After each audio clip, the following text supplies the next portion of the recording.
First of all, I wish you a very bombastic and cheerful Diwali to you all.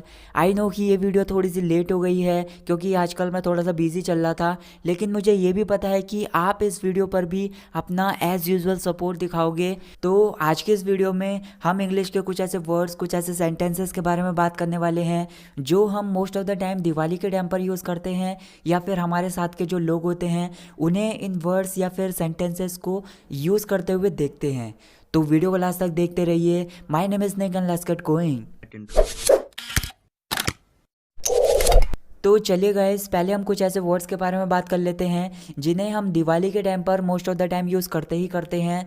जैसे अगर हम बात करें पटाखे, तो इनको हम इंग्लिश में कहते हैं क्रैकर्स, या फिर आप फायर क्रैकर्स भी कह सकते हैं। कुछ ऐसे पटाखे भी होते हैं जो फूटने के बाद रंग छोड़ते हैं, जैसे फुलझड़ियाँ या फिर अनार, या फिर आप बोल सकते हैं रॉकेट। तो ये फूटने के बाद रंग छोड़ते हैं, तो ऐसे पटाखों को हम फायर वर्क्स कहते हैं। अगर हम बात करें फुलझड़ियाँ, तो इनको हम बोलते हैं स्पार्कलर्स, क्योंकि ये जब जलती हैं तो स्पार्क्स छोड़ती हैं, मतलब चिंगारी छोड़ती हैं, या फिर आप बोल सकते हैं कि हल्की हल्की चमक छोड़ती हैं। अनार बम को हम बोलते हैं फाउंटेन फायर क्रैकर्स, और चरखी भी होती हैं जो कि ज़मीन पर गोल गोल घूमती हैं और चिंगारी छोड़ती हैं, तो उनको हम बोलते हैं ग्राउंड स्पिनर। और रॉकेट को रॉकेट ही बोलते हैं क्योंकि ये एक इंग्लिश वर्ड है। कुछ ऐसे पटाखे भी होते हैं जिनकी वजह से जो पॉल्यूशन होता है वो बहुत ज़्यादा कम होता है, तो मतलब कम प्रदूषण वाले पटाखे, तो उनको हम बोलते हैं ग्रीन फायर क्रैकर्स।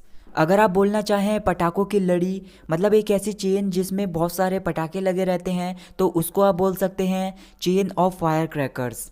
अगर आप बोलना चाहें पटाखे फोड़ना, तो इसको क्या कहेंगे?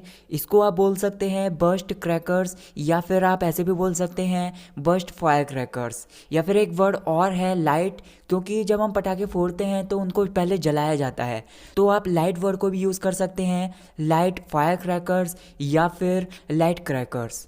और अगर आप पटाखे फोड़ेंगे तो पटाखों की आवाज़ भी आएगी, तो उसको हम बोलते हैं नॉइस ऑफ क्रैकर्स। चलिए अब बात कर लेते हैं पटाखों से हटकर कुछ ऐसे वर्ड्स के बारे में, जैसे रंगोली बनाना, तो इसको आप बोल सकते हैं मेक रंगोली। या फिर जैसे मिट्टी के दिए होते हैं, तो उनको हम बोलते हैं अर्थन लैम्प्स, अर्थन लैम्प्स। अगर हम मिट्टी के दियों को जलाते हैं तो आप बोल सकते हैं लाइट अर्थन लैम्प्स। और जो आग की लौ होती है उसको हम बोलते हैं फ्लेम।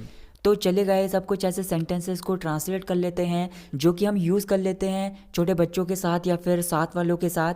आज दिवाली है, इट्स दिवाली टुडे। देवी लक्ष्मी और गणेश जी की पूजा करो।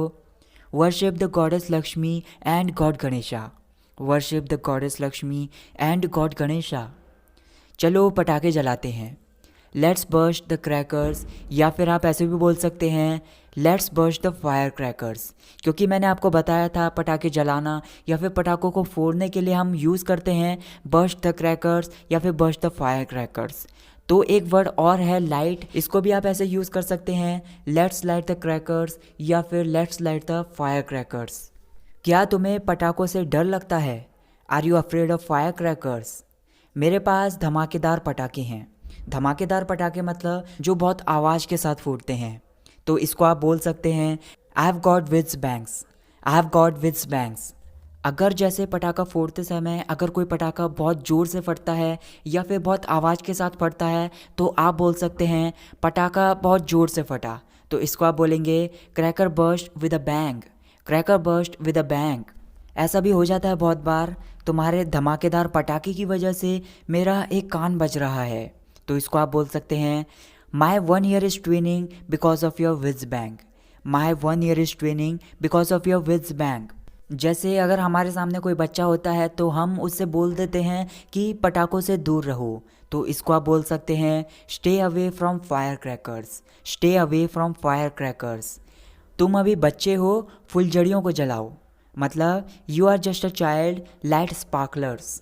स्पार्कलर्स का मतलब मैंने आपको बताया था, इसका मतलब होता है फुलझड़ियाँ। You are just a child, light sparklers. ध्यान से पटाखा जलाना, मतलब बर्स्ट द क्रैकर केयरफुली, या फिर आप ये भी बोल सकते हैं लाइट द क्रैकर केयरफुली। फुलझड़ी को जलाने के लिए पहले मोमबत्ती जला लो, मतलब light up the candle first to light sparkler, light up the candle first to light sparkler. मुझे अनार जलाना पसंद है। मतलब अनार बॉम्ब जो होता है, it means I love to light fountain crackers. I love to light fountain crackers. जैसे ये भी एक सिचुएशन होती है जिसे हम बहुत बार फेस कर लेते हैं। जैसे अगर हम बोलें पास मत जाओ, पटाखा कभी भी फूट सकता है। मतलब don't go closer, fire cracker may burst at any time. Don't go closer, fire cracker may burst at any time.